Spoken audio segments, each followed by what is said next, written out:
आणि यानंतर थेट आपण विधान परिषदेमध्ये जाऊयात. मुख्यमंत्री बोलतायत. ते अटॅच पण झालेलं आहे की या बिल्डिंगचं या वॉर्डामध्ये इथे अशी परिस्थिती आहे. तर ह्याला जेवढं आपण AI टेक्नॉलॉजी वापरू, जेवढं मॉनिटरिंग म्हणजे ह्युमन इंटरफेरन्स फ्री करू, टेक्निकल करू, त्याच्यात जास्त फेअर आपल्याला ते दिसेल. निश्चितच त्याच्यात बदल दिसेल. मागच्या वर्षीच्या प्रदूषणापेक्षा यावर्षीची प्रदूषणाची परिस्थिती आपण बरीच कंट्रोलमध्ये ह्याच्यामध्ये आणू शकलेलो आहोत.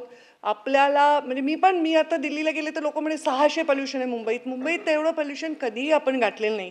ते हे ऑथेंटिक लोक जे नाही सांगत, त्यामुळे चुकीची माहिती लोकांपर्यंत जाऊ नये म्हणून मी सभागृहात म्हटलं, जी ह्युमिडिटी आहे ती फक्त ह्युमिडिटी नाही आहे, ती प्रदूषण आणि ह्युमिडिटी मिक्स असल्यामुळे असं दिसतंय, हेही स्पष्ट मी सभागृहात सांगते. शशिकांत शिंदे एक मिनिट. मुख्यमंत्री महोदय बोलतात.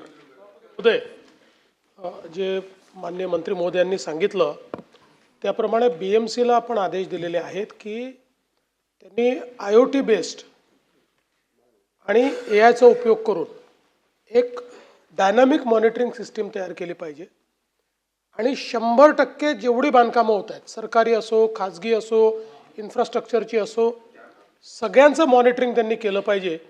त्या दृष्टीने जसं पंकजा त्यांनी सांगितलं की त्यांनी काही बाबतीत ते केलेलं आहे, पण जसं मगाशी सदस्यांनी सांगितलं की काही ठिकाणी ते कागदावरही दिसतं. त्यामुळे जोपर्यंत 100% IoT बेस्ड आणि AIचा उपयोग करून हे होत नाही तोपर्यंत मला असं वाटतं की ते 100% त्याचं मॉनिटरिंग होणार नाही. तर तशा सूचना दिलेल्या आहेत आणि लवकरच आम्ही ते पूर्ण करायला लावू. मला वाटतं माननीय मुख्यमंत्री सभापतीमध्ये पुढे जाऊया. ABP माझा, उघडा डोळे बघा नीट.